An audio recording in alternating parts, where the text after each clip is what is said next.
বাংলাদেশের বৈদেশিক শ্রমবাজারের ইতিহাস প্রায় 5 দশকের পুরনো।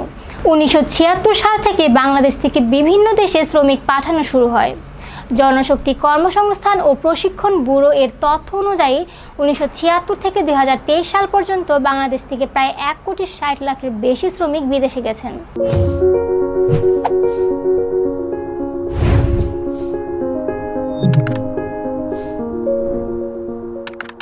মালয়েশিয়া বাংলাদেশের জনশক্তির রপ্তানিতে চতুর্থ স্থানে আছে। তবে বাংলাদেশকে বিভিন্ন সময়ে মালয়েশিয়ার শ্রমবাজার নিয়ে নানা উত্তেজনা ও জটিলতায় পড়তে হয়েছে। বাংলাদেশি শ্রমিকদের জন্য মালয়েশিয়ার শ্রমবাজার কখনো সম্পূর্ণ উন্মুক্ত, কখনো বা সীমিত আকারে চালু রয়েছে। গত 31 মে থেকে শ্রমিক পাঠানো বন্ধ হওয়ায় প্রায় 18,000 কর্মী মালয়েশিয়ায় যেতে পারছেন না। তারা প্রতিদিন প্রবাসী কল্যাণ মন্ত্রণালয় এবং নিয়োগ সংস্থাগুলোর অফিসে দরবার করছেন, কিন্তু কোনো সমাধান পাচ্ছেন না, যা তাদের আরও হতাশাগ্রস্ত করে তুলছে। এদিকে মালয়েশিয়ার বিভিন্ন খাতে প্রায় 15 লাখ বাংলাদেশি কর্মী কঠোর পরিশ্রম করে দেশে বিপুল পরিমাণ রেমিটেন্স পাঠাচ্ছেন। তবে সেখানে অবৈধ অভিবাসনের বিরুদ্ধে অভিযান চলছে, যার ফলে অনেক অবৈধ বাংলাদেশি কর্মী আতঙ্কিত অবস্থায় রয়েছেন। খবরে জানা গেছে, মালয়েশিয়ার শ্রমবাজারের সংকট মোকাবিলায় বড় ধরনের পরিবর্তন আসতে চলেছে। সরকারের নতুন ইন্টার্নশিপ নীতিমালা অনুযায়ী কোম্পানিগুলোকে এখন থেকে প্রতি একজন বিদেশি কর্মী নিয়োগের বিনিময়ে 3 জন স্থায়ী ইন্টার্ন নিয়োগ করতে হবে। মানব সম্পদ মন্ত্রণালয়ের এই উদ্যোগ আগামী মাস থেকে পরীক্ষামূলকভাবে শুরু হতে যাচ্ছে। এই নীতির মূল লক্ষ্য হলো বিদেশি শ্রমিকের উপর নির্ভরতা কমিয়ে স্থানীয় যুব সমাজের জন্য কর্মসংস্থানের সুযোগ বাড়ানো।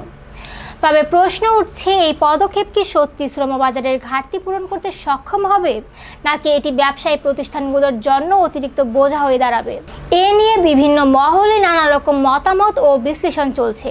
মালয়েশিয়ায় বাংলাদেশি নারী কর্মীদের পাচার ও প্রতারণার ঘটনা বেড়েছে। প্রতারক চক্র লোভনীয় চাকরির প্রলোভন দেখিয়ে নারীদের ট্যুরিস্ট বা অন্যান্য ভিসায় নিয়ে গিয়ে শোষণ করছে। এতে নারীদের নিরাপত্তা হুমকির মুখে পড়েছে।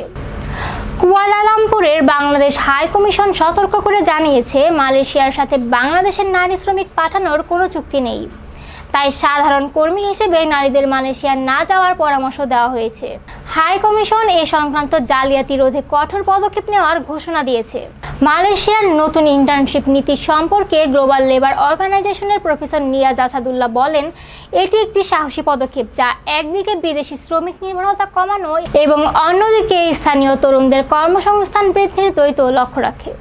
এটি একটি সাহসী পদক্ষেপ যা একদিকে বিদেশি শ্রমিক নির্ভরতা কমানো এবং অন্যদিকে স্থানীয় তরুণদের কর্মসংস্থান বৃদ্ধির দ্বৈত লক্ষ্য রাখে। তিনি ব্যাখ্যা করেন যে, সরকার রাজনৈতিক চাপে বিদেশি শ্রমিক নিয়ন্ত্রণ করতে চাইলেও ব্যবসায়ীরা এইসব বিধিনিষেধ শিথিলের দাবি করছেন। এই নীতি উভয় পক্ষের মধ্যে একটি ভারসাম্য প্রতিষ্ঠার চেষ্টা করছে।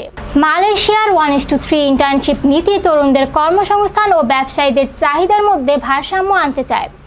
এর ইতিবাচক দিক হলো স্থানীয় যুবকদের বাস্তব অভিজ্ঞতা অর্জন ও বিদেশি শ্রমিক নির্ভরতা কমানো। তবে চ্যালেঞ্জ হলো ক্ষুদ্র ও মাঝারি শিল্পের জন্য একসাথে 3 ইন্টার্ন পরিচালনা কঠিন, প্রশিক্ষণের মান নিশ্চিত করা এবং পর্যাপ্ত প্রণোদনার অভাব। বিশেষজ্ঞরা মনে করেন, স্পষ্ট নির্দেশিকা, আর্থিক সহায়তা এবং সঠিক বাস্তবায়ন ছাড়া এই নীতি সফল সম্ভব না। যদি সঠিকভাবে প্রয়োগ করা যেতে পারে, তাহলে এটি শ্রমবাজারে ইতিবাচক পরিবর্তন আনতে পারে। অন্যথায় ক্ষুদ্র উদ্যোক্তাদের জন্য এটি বোঝা হয়ে উঠতে পারে। আমাদের আজকের আলোচনা এই পর্যন্তই।